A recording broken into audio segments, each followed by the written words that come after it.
Hey there, Billy here. I am talking about the Line 6 HX Stomp today. I've had it for about 3 months. I've been using it on and off, to be honest, just because there's a few things that I've noticed about this which I want to address today for anybody thinking about getting it or has it and has maybe similar thoughts or opposite thoughts. I'd love to know. So the first thing I was thinking about when I got this, and the question I had was whether it was a plug-in and play type pedal.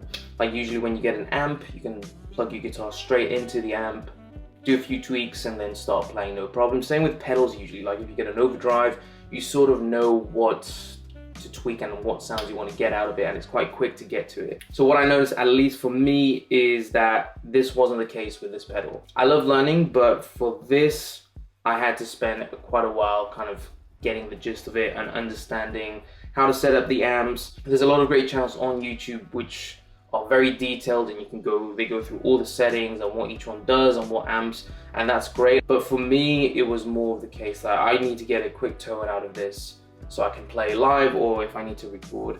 And it just seemed to be a bit of a learning curve for me to try and tweak the sound, because you're setting up the amp, you need to do different settings for that, and then you've got a bunch of pedals, a variety of pedals that you can choose from, and going through those and checking that, oh, have I chosen the right pedal, have I chosen the right tone? That was a bit overwhelming. So as great of a pedal as it is in terms of the amount of tools that you can get out of it and the amount of sounds you can get out of it, it was for me quite overwhelming to go through everything and figure out how to combine it. Also, you've got different options in terms of how you can wire the pedal, in terms of going direct into your audio interface. You can go into an amp, you can do both at the same time, which is great, but again, kind of learning how to do that might take somebody a little bit longer to figure it out. At least for me it did. Maybe somebody out there will be like, how much a piece of cake? But yeah, for me, in terms of, trying to fit this into a busy schedule of like dedicating an hour or so to learning how to use it was a bit tricky. But once you do get the hang of it, it's amazing. You can do great stuff with it. Now, the other question I had was, can it replace an amplifier? And I've always been hesitant with these kind of pedals where they're amp simulations, like the Kemper and all. What was the other one? The Fractal Audio one. Because I feel that even with the plugins, which are amazing now that you can get for DAWs, there's something that they miss. They miss the air, the punchiness of the air of the speaker hitting the microphone. There is a certain sound that you can get out of an amp when you mic it up. It's very distinct, which with the Line 6, I've not quite reached that point, but I think it's getting very close, because you do have that mic angle and you can choose the mic selection. So I will be going over one patch that I created today with 3 different snapshots. Also, that snapshots took me ages to understand what that was, but eventually I figured that out. I'll talk you through the patch that I created. It's based on the AC30, the Vox AC30, since we've got the Pathfinders behind us. And there's 3 different versions. There's a clean, there's an overdriven for rhythm, and then there's a solo one. If you do like the sound that you hear today, there will be a link in the description where you can go get it and import it into your HX Stomp. And if you've got any tips on how to improve it, please let me know in the comment section down below, because I'm still learning this. So I don't know if we answered the question whether it can replace your amp.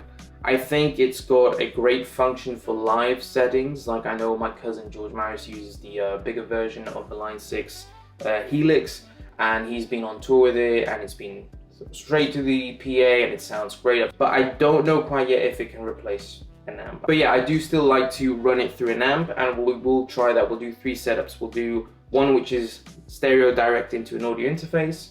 Then we'll do the output into the Blackstar head into the IsoCab, so we'll see what that sounds like. And then I'll also run it through a stereo amp setup where you've got left and right, same amp, it's the Vox Pathfinder, and we'll see what that sounds like and what the setup is like in the HX Stomp in order to get those tones through amps rather than direct in.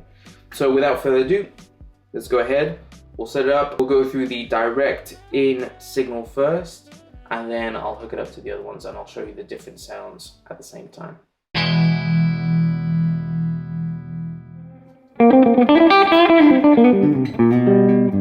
Okay, so we're in HX Edit, as you can see here. And this is the chain that I've got going on for this sound. It's based on an AC30, so you can see I've got the amp and cab. So I've got the SXA30, which I presume is an amp based on the AC30 by Vox. And then I'm going through the 2x12 Blue Bell, which I really like. And I've got a 47 FET in front of it, kind of off the cap edge, which is kind of the way you would place the mic in real life is you would see where the cone meets the middle part. You put it on the rim, and that's what the cap edge would be. I guess the cap is in the middle part. I don't know the word. Anyway, but yeah, this is what the main source of the sound is. Now, the other thing I really like, there's Amplitude has made a emulation of, I forget which Fender amp, I'll look it up and I'll put it in as a title down here. But basically, it's got a vibrato setting on the amp. I should know it, I use it all the time. So the first thing I've got is a tremolo set. Which tremolo is that? That's the 60s bias trem. And I've got it set to half notes. It's a very slow trem, very slow vibrato. Actually, I've set it to vibrato. The intensity is set to 5.2, but you can adjust that depending on your taste. And I've added an extra dB of, I think that comes automatically, an extra dB of volume to it, straight into the amp. So that comes before the amp. I do have two distortions, but those are on the other snapshots. We'll talk about those in a second.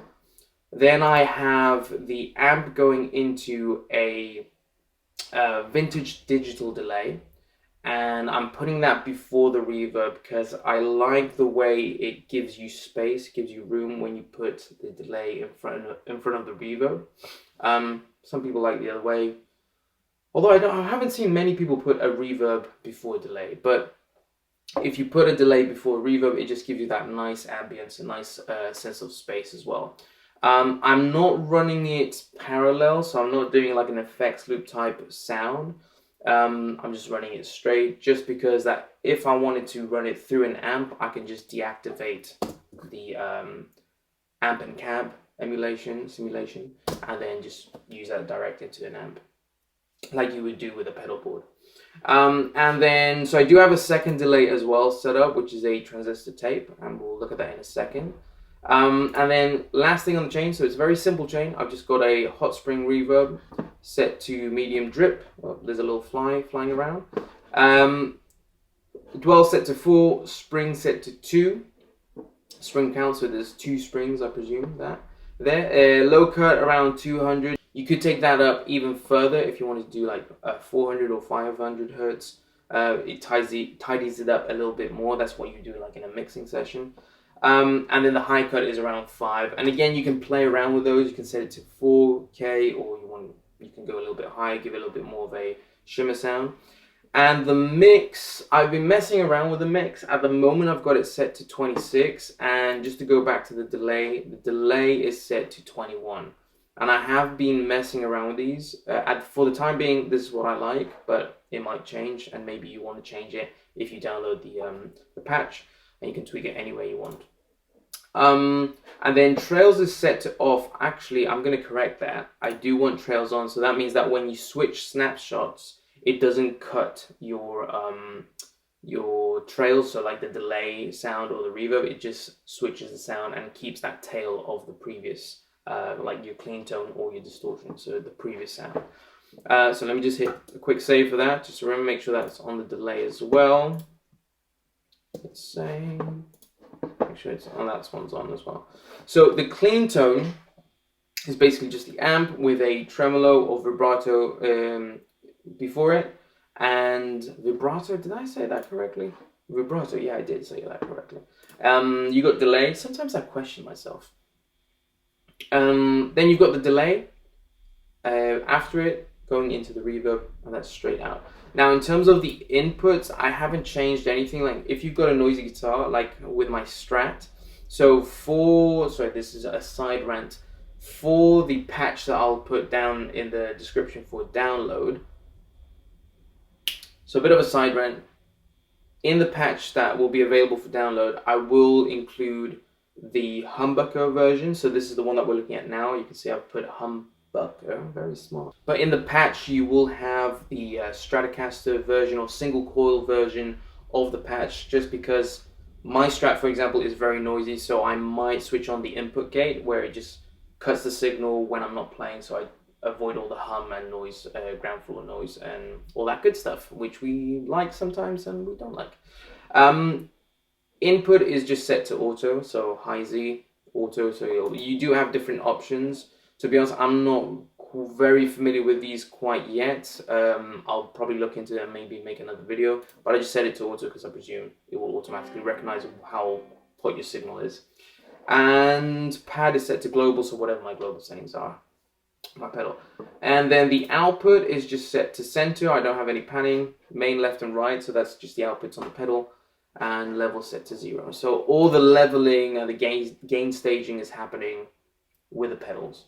So this is what it sounds like as a clean.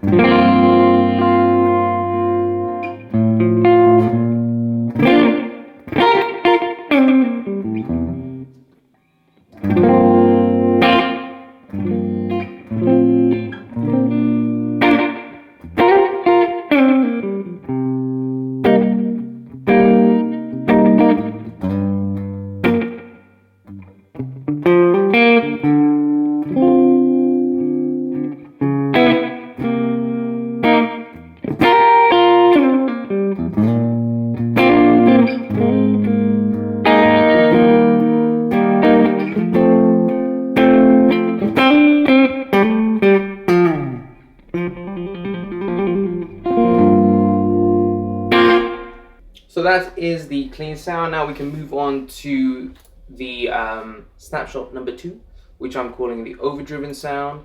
Now the only difference with this is that I've changed the delay. So the reverb is the same. I don't think I've changed anything in terms of mix. No, it's all the same there. Now I do have a second delay. I guess you could just keep the same delay and change the settings for the snapshot. Maybe I'll go back and do that, but for the time being, I've just kept a separate delay sound, which is set to 506 milliseconds. You could, if you've got a specific tempo to your song, lock it in through MIDI and just set it to quarter notes, 8 notes, whatever you want it to do.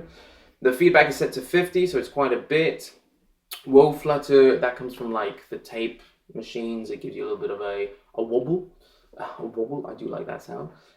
That's set to 3.6, I like that sound. Mix again, 23. I think the previous delay was 21, so maybe a little bit more delay here. Level set to 0, and then I saw this video, I'm blanking on the guy's name. I'm gonna look up his name. Do you know what? I feel bad.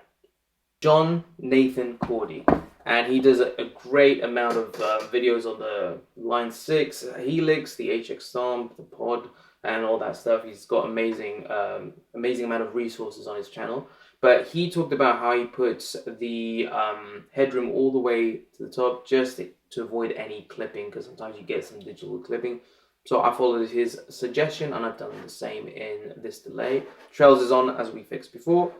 Back into the reverb, and then I've switched off the tremolo for the overdriven sound, and I've just included a scream 808, which is a tube screamer basically, and it gives you a nice round sound in my opinion.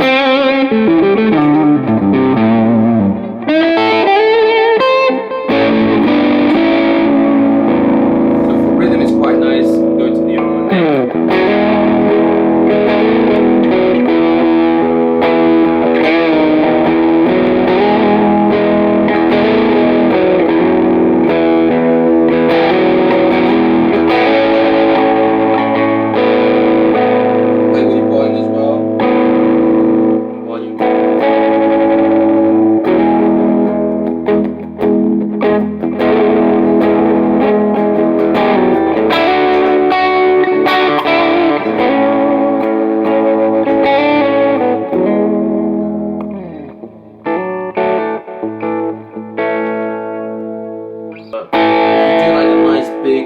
Spread chord, that delay just adds a nice oomph to the sound.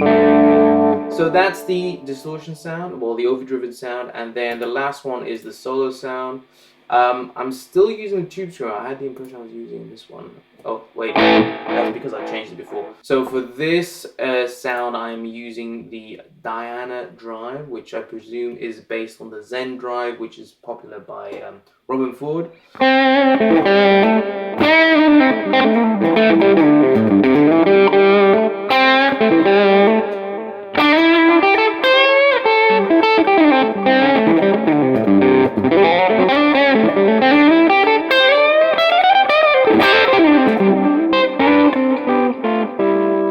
To be honest, you could give it a bit more of a boost.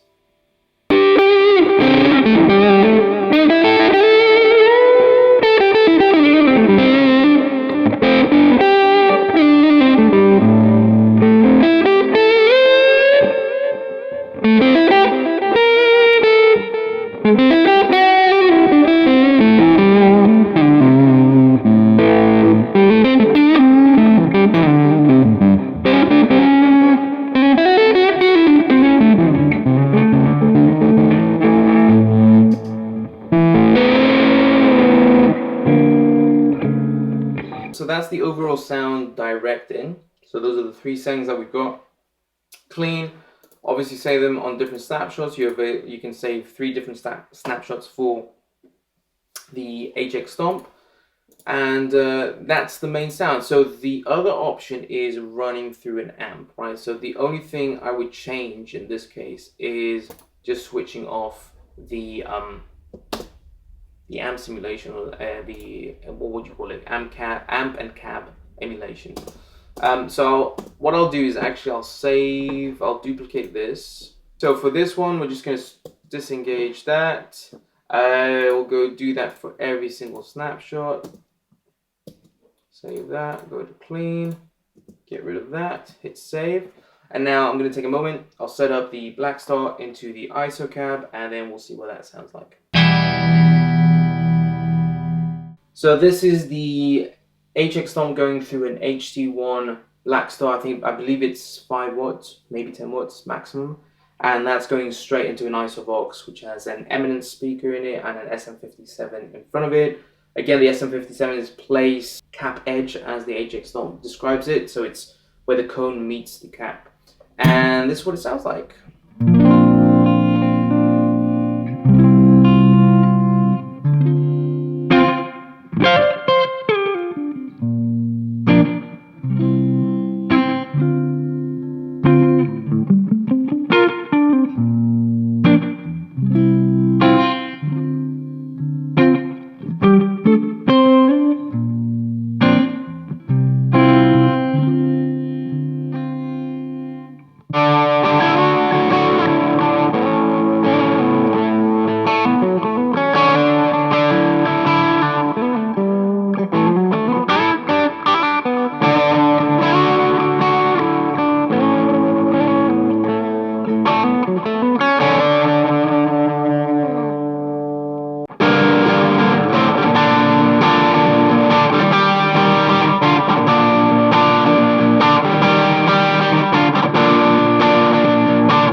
So that was the sound of the Blackstar going into an IsoCab, the HX Stomp right in front of it with no amp or cab simulation or emulation, whatever you call it. And I will try it out with the Vox Pathfinders, and we'll do a stereo split.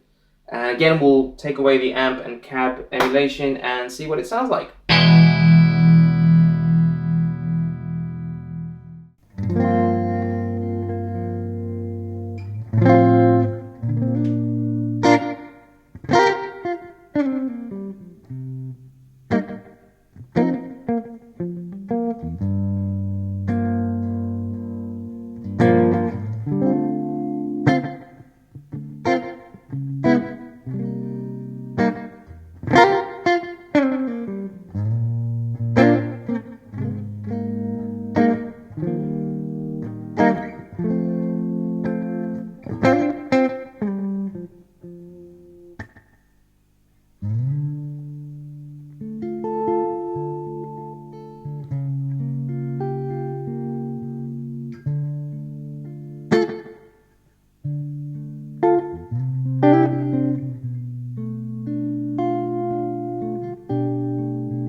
That was a clean sound.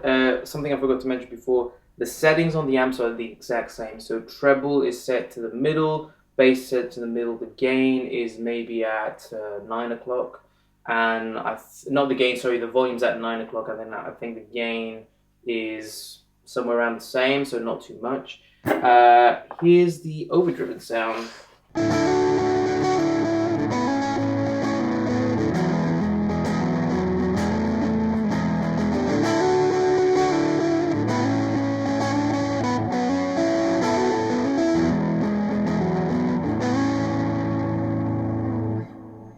So that's the overdriven sound, and here's the solo sound into the Vox Pathfinders.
That is the end of the video.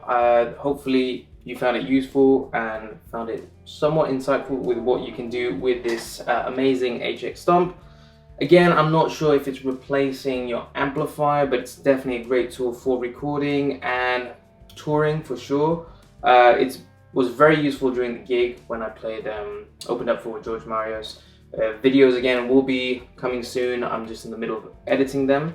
But yeah, the sound is great. You can definitely get a great tone out of it, but I think it's just a case where it's not a plug and play. You do have to spend some time learning the parameters, tweaking it. As you can see from the video, I'm still tweaking stuff, I'm still changing stuff up depending on the setup as well. You can use it for multiple things. So if you've got amps and you just need lots of effects pedals and you don't want to spend lots of money on like multiple overdrives and delays and whatnot, you can get one of these. I mean, it's probably the same cost, but it's quite compact. I really like this because it's a travel size. Since the last video, I have changed it up. So this wasn't here. I was trying to sell this, but I found that if I hook it up with MIDI, I can get some switching setups going on, so I can use these stomp pedals to switch the patches and triggers different stuff, and hopefully replace this to make to add an expression pedal. And yeah, let me know in the comment section what you thought. Maybe if you got a different setup, that's something I can try out, let me know that as well. And thank you so much for watching. More videos coming soon. I do have the live performances from West Hampton Arts Club coming soon. If you're new to the channel, please hit that subscribe button, hit that like button if you like the video, and until next time, take care.